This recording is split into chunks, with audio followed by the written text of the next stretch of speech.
came out and said that he was going to sleep you. So I just want to know your comments on those. Why he ain't take the fight in the beginning? You know what I'm saying? Bro, I ain't be talking, bro. I ain't gonna lie. I'm trying to tell you, I'm really different. He gonna see firsthand. Cause he gets hurt a lot. He flat-footed and he been dropped multiple times. When he get hit by me, it's gonna... Vergil Ortiz Jr. just completely roasted Xander Zayas and sent a terrifying warning to Jaron Boots Ennis. Right after, Ennis dismantled Xander Zayas with a brutal 7th round TKO. Ortiz didn't hold back. Ortiz took to social media, calling Zayas a quitter for looking at his corner after the final knockdown. Ortiz wrote on Xander, "You looked straight to your corner after you got dropped that last time. You're A_sir. You did better than I thought you were going to do, but you're a quitter. I can't believe I just saw you do that." But Vergil wasn't done. He noticed Zayas catching Boots with huge right hands in the 3rd round. Ortiz confidently declared, "I'm sleeping Jaron." He claims if he lands those exact same shots, Ennis is going to sleep. He further added, "If I get him like that, I promise you I get him out of there." Oscar De La Hoya praised both fighters for their performances. De La Hoya described Ennis as a machine, highlighting the level of skill and dominance he displayed throughout the contest, while also giving credit to Zayas for stepping up to the challenge despite his relative lack of experience at the elite level. He expressed confidence that the young Puerto Rican champion will learn from the setback and return stronger in the future. Ennis, what a great fight. You are a machine. Zayas, a little inexperienced, but you will be back. You're a great fighter. Let's make the biggest fight in boxing today. Vergil Ortiz, Boots Ennis, let's go! His dominant TKO victory over Xander Zayas, Jaron Boots Ennis reflected on the performance and made it clear that he remains focused on improving despite the impressive result. Ennis dismissed criticism from retired stars and rivals, insisting that his attention is centered on taking over the division rather than engaging in social media debates. You know, I wasn't trying to like really rush it. You know, I knew he a game fighter. You know, he got good fundamentals. You know, he's a solid fighter. And he was a champion for a reason. So you can't just go in there and rush and try to get the knockout. You know, you gotta be patient, and that's what I did. So, but the second knockdown, I definitely thought he was going. I ain't even gonna lie. I want to count it. I want to see the count back. Yeah. What did he get up at? 9 or 10? And he was wobbly too. I felt like he was still on a knee at 9 or 10.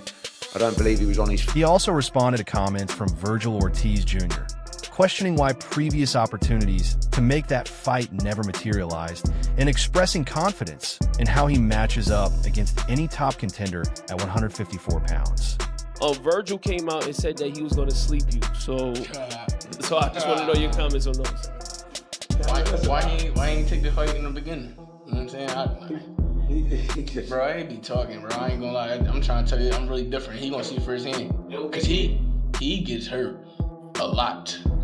He flat-footed and he been dropped multiple times. When he get hit by me, it's gonna be different. I'm trying to tell you. Despite scoring multiple knockdowns and eventually securing the stoppage, Ennis surprisingly graded his own performance only a C or C+, believing he could have displayed more speed, followed instructions more closely, and delivered an even sharper showing. My performance today, I gotta go back and watch it. I'll probably give myself probably like a C though.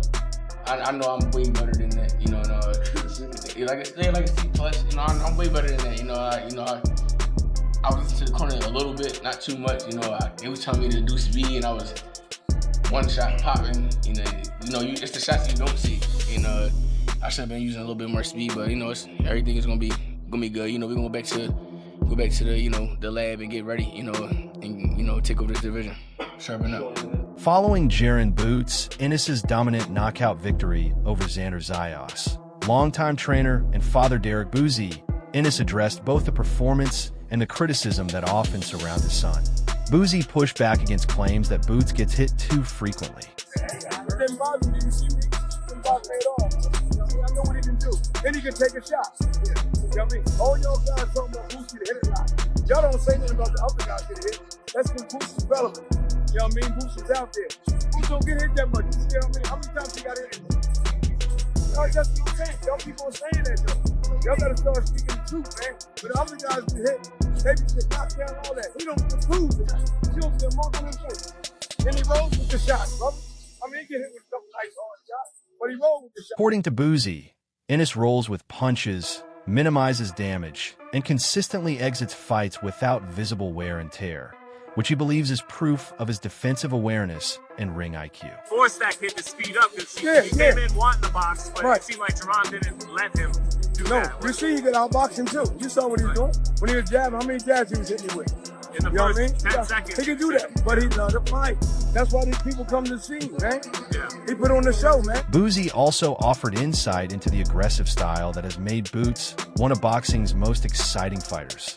While acknowledging that his son possesses the technical ability to outbox opponents behind sharp jab, he explained that Boots naturally prefers to apply relentless pressure and overwhelm fighters with a fast-paced attack, rather than settling for a cautious boxing match. Ennis looks to break opponents mentally and physically by forcing them into uncomfortable exchanges from the open. Fighter, I like Xander. Xander one of my guys that I like, man. That's why you see me hugging him. He's one of them top guys, man. To me, he's a good fighter, man. But I knew he couldn't do nothing with Boots.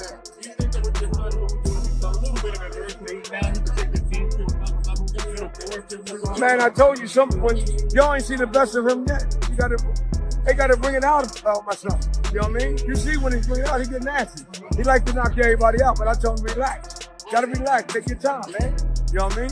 But he get excited, man. Looking ahead, he identified potential matchups against Sebastian Fundora and Vergil Ortiz Jr. as the types of fights that could bring out the very best in Boots and further establish his dominance at 154 pounds. Oh, no. I don't know. I mean, he's supposed to bring out the best. You know what I mean? You know? But Fundora, I like Fundora. Whatever his name, Fundora. I like to fight him. I think Ortiz. That'll be a good fight, Ortiz. Jaron Boots, Ennis's impressive TKO victory over Xander Zayas. Former world champion Teofimo Lopez shared his thoughts on the fight and what it means for the future of the 154 pounds division. While Lopez gave Ennis credit for overcoming difficult moments and securing the stoppage, he also pointed out that the performance revealed areas that other elite contenders could study and potentially exploit. You overcame some kind of hard spots there. Yeah, man, absolutely. I see things, though, that I think other champions in that weight class or contenders can capitalize. I'm not there yet. I'm at 147. We'll go from there, but anybody at 154, I hope they saw what I saw tonight. At the same time, he praised Zayas for showing tremendous heart, resilience, and the mentality of a true champion despite suffering the first defeat of his professional career. Andrew, brother, you put up a tremendous I'm so proud of him, man. He showed a lot of grit, heart of a champion. But I think the main thing that I loved about Xander is that he literally got the experience. He's got it down pat. When he got hurt, he was bouncing and jumping around, like moving around, moving his legs, waking him up. You know, but hey, it happens. showed tremendous heart, right? He kept getting up over and over. It was even stopped by that corner. It wasn't even him. Yeah, but hey, you know what? That's boxing for you, but he should. That's boxing for you. But he shows that former two-division world champion Danny Garcia believes Jaron Boots. Ennis is entering the most dangerous stage of his career following his impressive victory over Xander Zayas. Garcia described Ennis as a fighter who is currently in his prime physically and mentally, possessing the mentality of a true competitor who thrives in the heat of battle. 33, 34, 35, that's when he becomes, I think that's when he becomes the type of fighter you can't hit. You know what I mean? So what did you kind of tell him in terms of like how sure It's just, it's not really about when you throw, you're gonna get hit. You know, he loves fighting. He's a fighter at heart. Like I said, with age, the older you get, the smarter you get, the more wiser you get. And you realize, like, I take less risk and I become more of a boxer. He has that ability. But now he's young and he's in his prime. Looking ahead, Garcia discussed several intriguing options for Ennis at 154 pounds. He highlighted the potential challenges posed by Vergil Ortiz Jr. as well as Sebastian Fundora, pointing out that Fundora's extraordinary size and reach create unique problems for anyone in the division. Yes. Vergil is, that's Boots style. He likes when people come to him.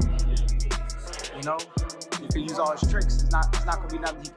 You don't have to figure nothing out. It's gonna be right in front of him. But Ortiz is a warrior, so he gonna be like Xander. He's gonna fight to the end. But Fundora gives anybody problems. Just cause he's 6'7", 154 pounds, southpaw. They made him in a lab somewhere. Garcia also noted that moving through higher weight classes becomes increasingly difficult because fighters are naturally bigger, stronger, and more established, making every step up a serious test. He was a 147 pounder at one time. He's coming up, so he's like Ennis. More 147 pounders are coming up. The guys like it's always the guys who give you problems are the guys when you move up, they've been at that weight. Because they're naturally bigger. Yes, those are the guys that give you hard problems. But if I'm 140 and I fight a 140 pounder at 147, it's gonna be the same thing. But when you go up and you fight a guy who's been there for 10 years, those are the guys who give you a hard fight. Garcia reserved special praise for Xander Zayas, applauding the young champion's courage and determination despite the loss. He explained that once a fighter reaches championship level and collects multiple world titles, there is no easy path or opportunity to rebuild against lesser opposition. I thought he did great, but you know, he still has some. How you doing? Nice to see you, bro. Yes, sir. I thought he did great. He did good, but you know, when you got 2 belts and you're 23, you can't really take a step back. You know, that's what comes with it. You got. There's no turning back. There's no turning back. There's no turning back. There's no turning back. You got 2 belts. You're a young champion. There's no turning back. So he did what he had to do. Talk about the heart of Xander. I mean, he kept getting up. Even the fight was stopped by his corner. It wasn't even like he, stayed down. He just kind of nodded, seeing his corner finish. Look, when you're a young fighter, you're gonna go out and you shield. That's why people want to see young fighters fight, because that's the type of fight you're gonna get. They don't want to see older fighters who just like there's no money. Famo Lopez Sr. praised the young champion's bravery, saying he showed the heart of a lion by continuing to fight despite being hurt early, but ultimately felt the matchup came too soon in Zayas' career. In his view, Zayas needed more seasoning and experience before stepping into the ring with a talent as complete and dangerous as Boots Ennis. He said, "Tonight, Zayas surprised me." Not tonight, Xander surprised me. It was a blowout, you know, but I got to give it to Sanders, you know what I'm saying? I think that Sanders should have waited a little bit longer, you know, get more experience, and, you know, and then fight Boots. It was too early, you know, but if you got to give it to Sanders, you got to give it to him. He got a heart of a lion. And while acknowledging that Ennis encountered a few difficult moments during the contest, particularly when Zayas found success in the 3rd round, Lopez Sr. maintained that the night belonged to Boots from start to finish. He pointed to Ennis' superior speed, timing, and overall ring instincts as the key differences that allowed him to take control and eventually secure the victory. Why go that long, you know? I was really concerned about him getting hurt like that. But that's boxing, you know. The corner decided to let him out. Thank God, I hope he's okay. And you know, there was times there that he could have turned it around. But, I mean, tonight, it was Boots' night, you know what I'm saying? Fundora or Boots, I don't know if you take in, he had problems a lot of problems he had, like in the 3rd round, was it, right? When Xander was coming back, you know, he hurt him, and it took him about a round to come back, you know, for Boots to come back, and I think that was the round that... Looking ahead, Lopez Sr. expressed interest in a potential showdown between Ennis and Vergil Ortiz Jr., describing it as a highly dangerous fight and perhaps an even tougher challenge for Boots due to Ortiz's power and aggressive style. He suggested that such a matchup would answer even more questions about Ennis's standing at the top of the division. That I really don't know. I think that Fundora will be a really tough fight for the fighter right now. But man, Fundora is like freaking like 20 feet tall, you know. So you think it's a very dangerous fight for Boots. We saw tonight, you know, Sanders hurt him in the 3rd round, and Boots was in big trouble. I think Vergil got more power than Sanders.